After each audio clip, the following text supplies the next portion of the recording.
عليكم. مرحبا طلاب الصف السادس في الجزء الثالث من درس النسبة المئوية. في الجزء الأول والثاني تعرفنا على طرق التعبير عن النسبة وإيجاد النسبة. النسبة المئوية قلنا بتساوي الجزء على الكل. هنا عندي في درس الزيادة والنقصان، كيف أحسب النسبة المئوية للزيادة والنقصان.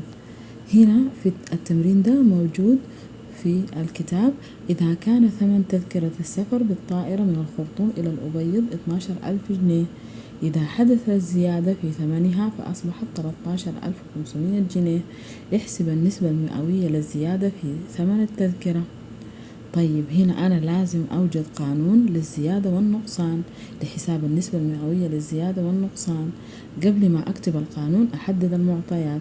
هنا عندي اللي هو ثمن التذكرة الأصلي اللي هو 12,000 جنيه. هنا عندي ثمن التذكرة بعد الزيادة اللي هو 13,500 جنيه. هنا مطلوب مني النسبة المئوية للزيادة.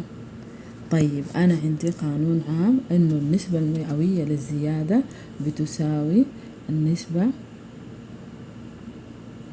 المئوية للزيادة، قلنا بتساوي شنو؟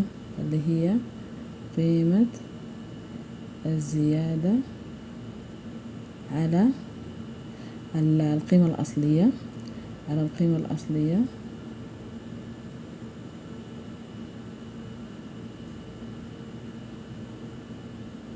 في 100.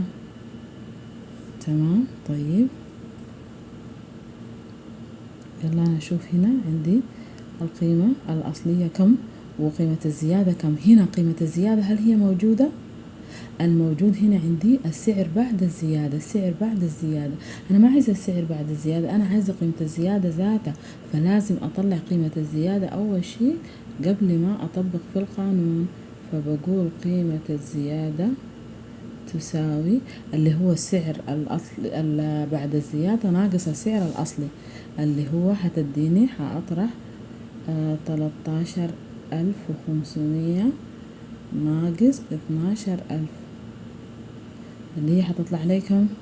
هتطلع لي 1500. هطرح الآحاد من الآحاد والعشرات من العشرات. 0 ناقص 0 0، 0 ناقص 0 0، 5 ناقص 0 ما بتجي هستلف 5 ناقص 0 5، و3 ناقص 2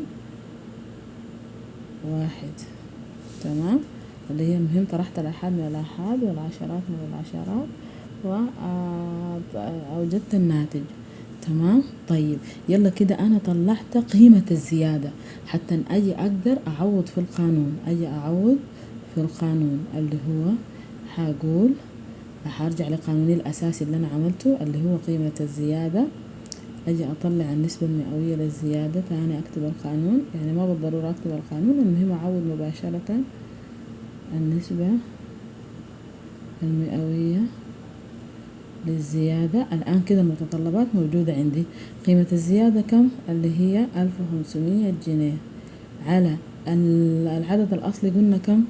العدد الأصلي كبير قلنا كم؟ اللي هو 12,000 اللي هو 12,000 هضربها في 100. تمام. هختصر هنا 12,000، هنا هيمشي لي الصفر مع الصفر والصفر مع الصفر والصفر ده هنا مع الصفر. هنا هيبقى لي كم؟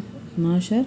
15 على 12 هقوم أقسمها أو أختصرها على الثلاثة فيها، على الثلاثة فيها 4 وعلى الثلاثة فيها 5، وأضرب اللي هي 5 في 10.